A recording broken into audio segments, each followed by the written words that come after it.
Assalamualaikum, selamat pagi, salam Malaysia Madani. Stadium RTM kita mulakan dengan bola sepak Piala Asia 2023. Kekalahan kepada Bahrain memberi impak besar dan sukar dilupakan skuad Harimau Melaya. Perkara ini diakui pemain sayap Muhammad Faisal Abdul Halim.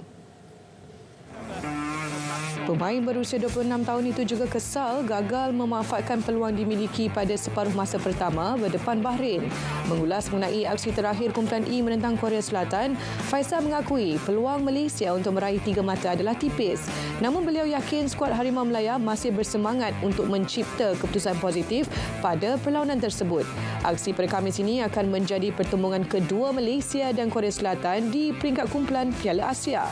Kedua-dua pasukan terikat satu sama pada edisi 1980 di Kuwait dengan bekas penyerang Zulkifli Hamzah menjaringkan gol penyamaan.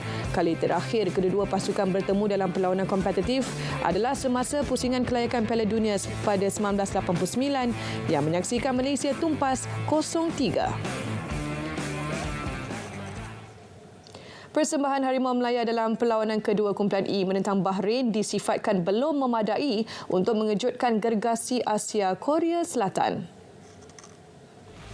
Pemerhati bola sepak tempatan Datuk Richard Skuli berkata, biarpun ada peningkatan dipamerkan skuad Kim Panggon berbanding perlawanan pertama, tetapi masih banyak kerja rumah perlu dilakukan bagi mengelakkan Malaysia diaibkan pasukan ranking ke-23 dunia itu. Malaysia kalah tipis 0-1 kepada Bahrain dan dibelasah Jordan 0-4 dalam aksi pertama. Korea Selatan sebelum ini menewaskan Bahrain 3-1 pada perlawanan pembukaan sebelum mencatat seri 2-2 berdepan Jordan pada perlawanan kedua mereka. Datuk Richard dalam masa sama menuntut supaya pengendali dari Korea Selatan itu bijak dalam mencatur corak permainan dan taktikal terbaik menentang pasukan negara kelahirannya itu. Tambahnya, pemain Harimau Melaya tidak begitu serius apabila terdapat beberapa pemain tidak berada di posisi tepat untuk menerima hantaran bagi menghasilkan gerakan penyudah. Masih dengan Piala Asia 2023, jaringan berkelas dunia Hassan Al-Heidos pada separuh masa kedua memastikan tuan rumah Qatar mara ke pusingan 16 terbaik dengan penuh bergaya mengatasi China 1-0, sekaligus mengekalkan rekod bersih pasukan itu yang menang semua aksi kumpulan A. Pertembungan di Stadium Antarabangsa Khalifa menyaksikan kedua-dua pasukan buntu meledak jaringan pada babak pertama. China bagaimanapun menampilkan aksi lebih bertenaga dengan mencipta beberapa percubaan berbahaya. Pencaturan pengendali Qatar Tintin Marquez membawa masuk Al-Heidos dan Akram Afif pada minit ke-64 membuahkan hasil 2 minit kemudian. Pemain tengah itu yang menerima hantaran sepakan penjuru Afif tidak teragak-agak melepaskan rembatan voli dari luar kotak penalti yang gagal diselamatkan penjaga gol Yan Junling. Keputusan 1-0 kekal hingga tamat perlawanan. Kemenangan membolehkan Qatar berada di kedudukan teratas mengumpul 9 mata, manakala China sekadar mengutip 2 mata dan sah tersingkir daripada kejohanan. Sementara itu, dalam satu lagi aksi kumpulan A, Tajikistan mencipta sejarah apabila mara ke pusingan 16 terbaik pada penampilan sulung selepas menewaskan Lubnan 2-1. Skuad kendalian Peter Sigat terlebih dahulu ketinggalan menerusi jaringan Basel Dradi pada minit ke-47. Lubnan bagaimanapun terpaksa bermain dengan 10 orang selepas Qasim Al-Zain dilayangkan kad merah pada minit ke-56. Kelebihan ini dimanfaatkan sepenuhnya Tajikistan dengan jaringan penyamaan Umar Baif pada minit ke-80 sebelum Nuridin Kamrokulov menjaringkan gol kemenangan pada masa kecederaan babak kedua. Kemenangan membolehkan Tajikistan memungut 4 mata untuk berada di kedudukan kedua sekaligus mengiringi Qatar ke pusingan 16 terbaik.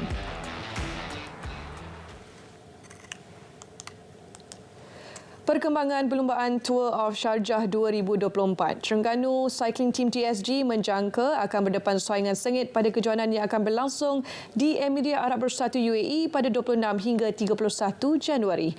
Ini memandangkan perlumbaan berstatus 2.2 horse itu turut disertai beberapa pasukan elit berstatus pro benua. Ketua Pegawai Eksekutifnya, Cikgu Izmuddin Cikgu Mahmud berkata penyertaan beberapa pasukan yang baru ditubuhkan juga tidak boleh dipandang sebelah mata.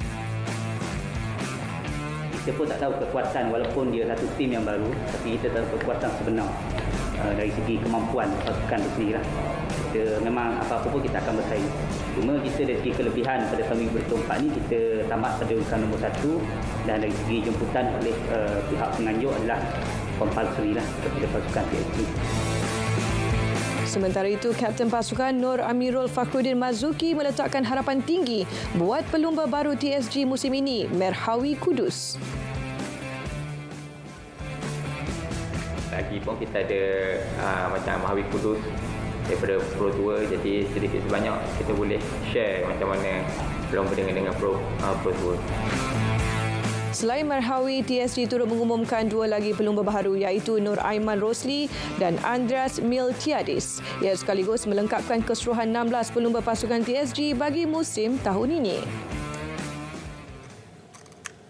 Persatuan Bola Keranjang Malaysia MABA cuba mengurangkan kebergantungan dana kerajaan bagi pengurusan programnya bermula tahun ini. Presidennya, Datuk Seri Lee Tian Hock berkata, MABA akan diuruskan secara mampan dengan menjana pendapatan sendiri. Jelas Datuk Seri Lee Tian Hock, perbelanjaan tahunan MABA lebih kurang 4 juta dengan sekurang-kurangnya 5 liga akan dijalankan. Saya ada satu objektif ialah membuat MABA sebagai satu organisasi self-sustainable financially. Kewangan kita self-sustainable. Jadi bagaimana kita boleh self-sustain? Kita mesti mau ada revenue. Revenue dari apa? Revenue kita dari kita aset. Saya mau buat MABA supaya kita ada aset, supaya kita boleh dapatkan itu rental income. Dengan sewa rental income kita boleh self-sustainable. Jadi ini adalah satu tanggungjawab yang sangat berat. Antara perancangannya adalah membangunkan tanah milik MABA di Jalan Hang Lekir yang akan memberi pulangan kepada MABA dari segi jangka panjang. Tenis terbuka Australia, naik juara 2 kali Daniil Medvedev berhempas pulas sebelum menjinakkan Nuno Borges 6-3, 7-6, 5-7, 6-1 untuk menempah slot ke suku akhir. Pilihan ketiga dari Rusia itu dipaksa bekerja keras oleh pemain ranking ke-69 dunia sebelum menutup perlawanan dalam tempoh lebih 3 jam di arena Rod Laver.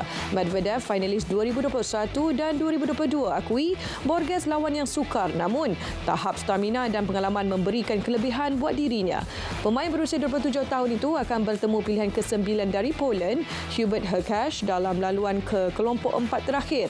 Hurkacz sebelum ini menyingkirkan pemain Perancis berusia 21 tahun Arthur Kazau 7-6, 7-6, 6-4. Pemain ranking kedua dunia Carlos Alcaraz pula tidak berdepan masalah untuk menundukkan wakil Serbia Miomir Kecmanovic.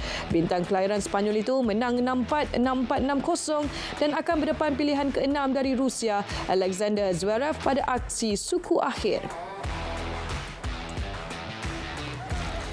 Sementara itu, pemain Ukraine Diana Yastremska berharap mampu membanggakan negaranya yang dilanda peperangan apabila layak ke suku akhir terbuka Australia.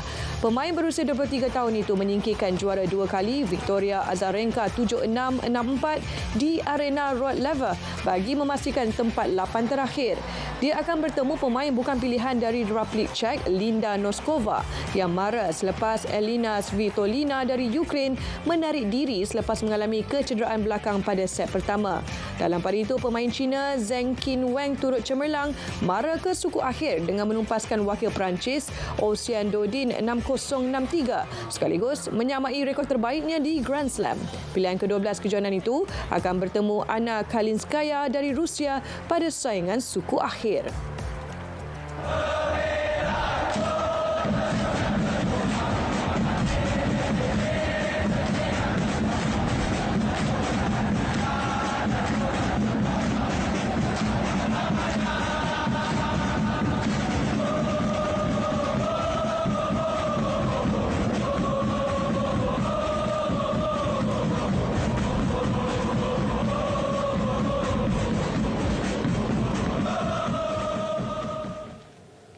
Sekian Stadium RTM dari Sungai ke Segara, Palestin, pasti merdeka. Saya Fazim, salam Malaysia Madani, salam sukan untuk semua.